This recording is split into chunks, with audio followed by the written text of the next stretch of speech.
Cet épisode de podcast n'était pas forcément prévu et d'ailleurs je ne sais même pas quand est-ce qu'il va réellement sortir. Sachez que je l'enregistre en fin 2024, donc là on est vraiment fin décembre 2024. Et en fait il est hyper spontané. Il est hyper spontané parce que là j'étais sur YouTube. Tu vois, c'était ma pause déj. Je regardais des vidéos sur YouTube comme je fais assez régulièrement. Et là j'ai vraiment voulu regarder le vlog d'une entrepreneur qui faisait du build in public. Qu'est-ce que c'est le build in public pour ceux qui ne connaîtraient peut-être pas? C'est le fait de construire en public. Alors là, vous allez me dire, oui, Justine, merci pour la traduction. En fait, c'est vraiment le fait de lancer un projet et de partager les coulisses de la construction de ce projet. Ça peut être un projet, mais en réalité, ça peut être aussi juste de repenser une stratégie. Ça peut être de construire une communication, un projet. Enfin voilà, ça peut être vraiment tout ça. Et c'est vraiment le fait de documenter, généralement sous forme d'épisodes, et de tenir au courant votre audience, votre communauté, au fur et à mesure que vous avancez. Souvent, c'est pas quelque chose qu'on a l'habitude de faire parce que, comme j'aime à le dire, on est souvent en mode soum-soum, ce qui fait qu'on prépare des projets, mais on n'en parle pas réellement. En tout cas, on montre certainement pas les coulisses de comment on construit ça. Pour plein de raisons, mais qui seront pas forcément évoquées dans cet épisode. Mais bref, voilà, c'était un épisode que je regardais, enfin une vidéo YouTube d'une entrepreneur qui est déjà très successful, qui a déjà qui a déjà généré plusieurs millions d'euros. Et en fait, elle expliquait dans ce vlog que elle arrivait à faire donc plusieurs lancements par an et que chaque lancement, elle arrivait déjà à avoir, 300 clientes, mettons. Et que là, elle avait vraiment envie de péter tous les scores et qu'elle voulait maintenant, sur chaque lancement, faire plus de 2 fois et demi, en fait, tout ce qu'elle faisait avant. Et en fait, c'est quelqu'un qui a toujours un peu fonctionné comme ça et on voit bien que c'est quelqu'un qui est très motivé par des objectifs qui sont hauts. Et c'est assez étonnant parce que dans cet épisode de Build in Public, elle parle aussi énormément de ses anxiétés. Et en fait, en regardant tout ça, moi je me suis dit ok, il faut que j'écrive parce qu'il y a des choses qui me venaient, donc j'ai pris quelques petites notes que j'avais vraiment envie de vous partager de manière hyper spontanée parce que j'avais vraiment le sentiment que des fois on est pris dans une espèce de spirale infernale, vous savez, la spirale de je veux toujours plus. Je sais pas si vous avez déjà ressenti ça à un moment donné ou peut-être pas, mais en fait, on a tendance à se fixer des objectifs et parfois des objectifs hauts. Et moi, je suis la première qui va vous dire, mais oui, mais écoutez, suivez vos rêves. Si vous avez envie de ça, allez-y, genre, donnez-vous les moyens d'arriver, d'atteindre ces rêves, évidemment. Mais, en fait, à quel prix ? Moi, je me dis tout le temps à quel prix, parce que en réalité, fixer des objectifs, c'est bien. Sortir de sa zone de confort, tout ça, évidemment, je le valide à fond. C'est ce que je dis à mes clientes, c'est ce que je dis sur mes réseaux, que c'est pas en restant toujours dans ce qu'on sait tout le temps faire qu'on évolue. Et parfois, on a besoin d'évoluer, on a besoin de changer des choses pour atteindre des objectifs. Et ça, je suis complètement alignée avec ça. Mais vraiment, je me pose toujours cette question parfois de où sont les limites ? Et je sais que ce podcast s'appelle Entrepreneur sans limite et s'appelle Entrepreneur sans limite pas dans la mesure où vous ne devez pas avoir de limites personnelles, mais plus dans la mesure où n'ayez pas peur de braver vos limites plus mentales, de braver plutôt vos peurs. En fait, ça veut plutôt dire ça. Entrepreneur sans limite, le podcast, il est plutôt orienté sur ça. C'est n'écoutez pas à vos peurs ou n'écoutez pas à vos croyances. Et en fait, vous avez la possibilité de faire tomber les barrières. C'est un petit peu ça, on va dire la vibe de mon podcast. Mais par contre, ça ne veut pas dire que vous ne devez jamais respecter aucune de vos limites. Et là, je parle surtout en fait de vos limites physiques, de vos limites de votre corps en fait, tout simplement. Et moi, j'aime cette idée qu'on travaille sur nos limites, sur nos peurs, sur nos croyances, etc. Mais je me pose toujours des questions, je me questionne toujours sur l'espèce de spirale infernale dans laquelle on s'engouffre tellement d'entrepreneurs quand il s'agit de se fixer toujours des objectifs et d'aller toujours plus loin. Et en fait, il y a des gens qui vont vous dire que s'ils l'ont fait, alors vous aussi, vous pouvez le faire. Et oui, c'est vrai, vous allez pouvoir le faire, mais à quel prix ? En fait, à un moment donné. À quel prix vous allez pouvoir le faire ? Au prix de votre santé ? Au prix d'être toujours anxieux ? Enfin, moi, quand je regardais vraiment ce vlog-là, je me disais, mais ça se voit, en fait. Ça se voit que cette personne-là, elle est quand même anxieuse et c'est pas la première fois qu'elle en parle. Et c'est son corps, littéralement, qui lui dit bah non, ça va pas, genre, j'arrive pas à tenir la pression parce que, en fait, c'est la pression des chiffres. Vous savez, en fait, on parle souvent de la pression quand on se lance, la pression de réussir, mais je trouve qu'on parle pas assez de la pression de rester haut, vous voyez, de la pression de, une fois que vous avez réussi, je pense que c'est encore pire. Parce que si vous avez atteint des sommets, entre guillemets, avec votre entreprise, si vous avez atteint des records de chiffre d'affaires, etc., en fait, dès l'instant où vous allez être en dessous de ça, vous allez probablement remettre en question plein de choses. Et votre objectif, ça va être toujours d'aller plus haut que ce que vous avez déjà fait. Et en fait, ça, on en parle tellement peu dans l'entrepreneuriat. On parle souvent du fait que, quand on se lance, on a peur d'échouer, que c'est possible que notre business il décolle jamais. Oui, c'est vrai, mais on parle vraiment pas non plus assez des personnes qui sont arrivées haut et qui ont cette pression de toujours rester constamment haut. Et c'est un peu ça, en fait, je pense, dans le fond, qui drive ce type d'entrepreneur-là dont je regardais le vlog. C'est en fait de toujours faire plus, de toujours faire mieux, de toujours avoir plus de chiffre d'affaires, toujours plus de clients, toujours des plus gros lancements, Et en fait, pour moi, ça, c'est mon avis. Et encore une fois, ça n'engage absolument que moi.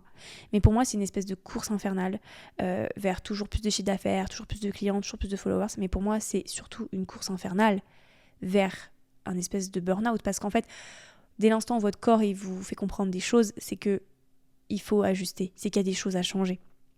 Et attention, je ne dis pas que ça veut dire que ces entrepreneurs-là ne sont pas des bons entrepreneurs. Pas du tout.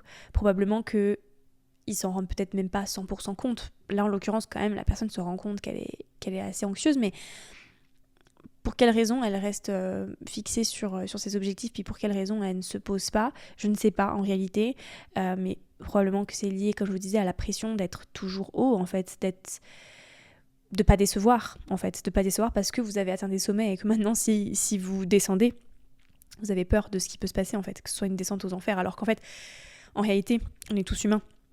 Et qu'un business, pour moi, un bon business, c'est pas un business qui est tout le temps en croissance. C'est un business qui va connaître des périodes de fluctuation. Et c'est complètement normal pour moi que vous ayez des cycles, en fait, des moments où, ok, ça se passe trop bien, vous avez plein d'idées, vous avez plein de clients, vous attirez plein d'opportunités, puis il y a aussi des moments où ce sera peut-être pas le cas. Et vous allez possiblement remettre des choses en question, changer des choses dans votre business, etc. Et pour moi, ça fait partie de l'entrepreneuriat. Et c'est pas une vision qui est idéaliste, je sais, j'en conviens, c'est pas la vie de rêve, mais c'est pour moi la réalité, en tout cas. En tout cas, c'est ma réalité. Et je pense que c'est ok que vous vouliez atteindre plein d'objectifs, que vous vouliez dépasser les limites, que vous vouliez toujours aller plus loin, toujours plus haut, mais ce que je veux juste vous dire, c'est que si ça vous convient, tant mieux, mais moi, perso, c'est pas mon plan. C'est vraiment pas mon plan. Moi, j'ai pas envie d'en arriver là. J'ai pas envie de faire des crises d'angoisse à longueur de journée, j'ai pas envie de faire des crises d'angoisse à chaque lancement, ni de faire x4 sur mon chiffre d'affaires chaque mois, en fait. Enfin, je vous parle de ça parce que je sais que moi, c'est pas ma vision des choses et que j'ai pas envie d'être toujours dans cette course vers l'infini, vers toujours plus, toujours plus, toujours plus, toujours plus. Enfin, non, en fait, pour moi, c'est pas ma vision des choses. Et pourtant, est-ce que ça veut dire que j'ai pas d'ambition ? Bah non. Parce que moi, j'ai quand même pour ambition, par exemple, de faire 100K en 2025. Et en fait, je suis juste assez détachée de ça. C'est-à-dire que si je le fais, tant mieux. Si je ne le fais pas, c'est pas grave. Si je fais moins, c'est pas grave, en fait. Je sais qu'il y a d'autres choses qui sont bien plus importantes.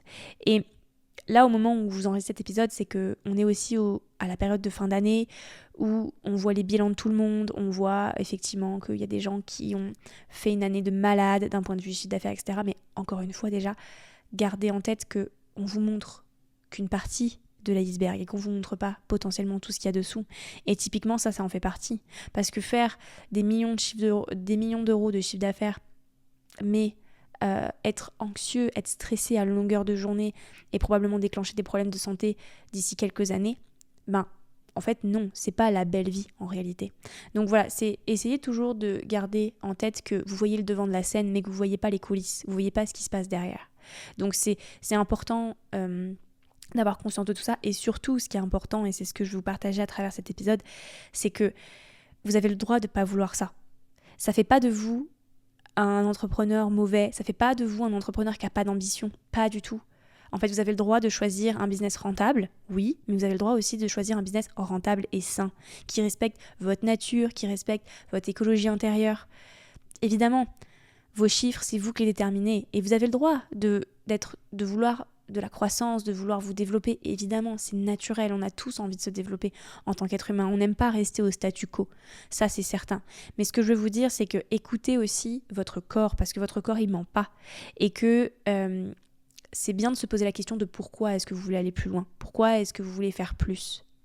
De vraiment vous poser cette question-là sur l'essence même de pourquoi vous avez lancé votre business aussi. Parce que personnellement, moi, j'ai lancé mon business pour être plus libre, plus épanouie, pour pouvoir profiter de mes proches aussi, pour pouvoir les gâter, pour pouvoir partir en voyage sans que j'ai besoin 1 an à l'avance de poser 3 semaines de congés payés et que mon boss tire la gueule.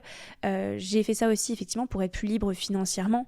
Mais en fait, dans le fond, je crois qu'on ne veut pas juste de l'argent pour avoir de l'argent. Enfin, moi, personnellement, oui, tu peux mettre 1 million d'euros sur mon compte demain, mais si je peux rien faire avec ces 1 million d'euros, en fait, enlève-les-moi parce que ça ne me servira à rien. Ça va juste afficher des chiffres sur mon compte en banque. Mais moi, ce qui m'intéresse dans le fait de gagner de l'argent, c'est ce que j'en fais. Et c'est ce que je vous disais tout à l'heure, en fait. Ce que j'en fais, c'est profiter, c'est voyager, c'est gâter mes proches, c'est ne pas compter effectivement chaque centime que je dois mettre quelque part, que ce soit pour des courses, pour des voyages, pour des cadeaux. Mais c'est aussi pouvoir profiter, en fait, de la vie. Et donc, si je fais 1 million d'euros, mais que je fais perpétuellement des crises d'anxiété ou que je travaille 65 heures par semaine, en fait, pour moi, mon objectif, il sera atteint, mais juste d'un point de vue financier. Mais j'aurais perdu la connexion avec l'essence même de pourquoi je me suis lancée. Et c'est un peu ça que je vais vous partager aujourd'hui, c'est plus devenez des entrepreneurs conscients. Et des objectifs qui vous drive, évidemment, et des objectifs qui vous motivent. Vous avez le droit d'avoir de l'ambition, je le répète. Mais essayez juste de vous connecter à pourquoi vous voulez ça, pourquoi vous voulez atteindre ça.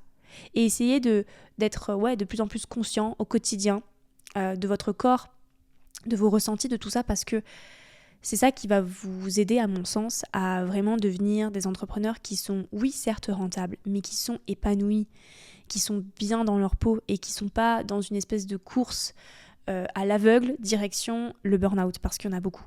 Voilà, et j'en vois beaucoup aussi en ce moment sur les réseaux. C'était le petit épisode du jour, c'était vraiment pas prévu de tourner cet épisode, mais je sais pas, j'avais trop envie de le faire, j'avais trop envie de vous parler en fait vraiment à cœur ouvert et j'espère qu'il vous aura fait du bien. Si c'est le cas, comme d'habitude, n'hésitez pas à m'écrire. Vous savez que mes DM sont ouverts sur Instagram, j'adore papoter avec vous. Donc si vous partagez un avis, même s'il est différent du mien, je serai toujours hyper heureuse de pouvoir en discuter avec vous. Et surtout, si vous pensez qu'il peut aider éventuellement un ami ou une amie entrepreneur, n'hésitez pas à lui partager parce que je pense qu'on en a besoin pendant un petit peu ces périodes où soit on fait le bilan, soit on fixe nos objectifs, etc.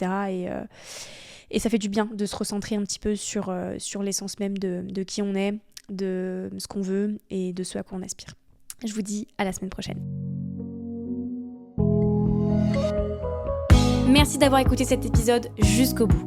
Si tu l'as apprécié autant que moi, n'hésite pas à lui donner un petit coup de pouce en lui attribuant 5 étoiles sur ton application d'écoute préférée. Et si tu veux vraiment me faire plaisir, laisse-moi un petit commentaire ou partage cet épisode si tu penses qu'il pourrait aider quelqu'un. Merci, c'est grâce à toi que le podcast pourra impacter encore plus de monde.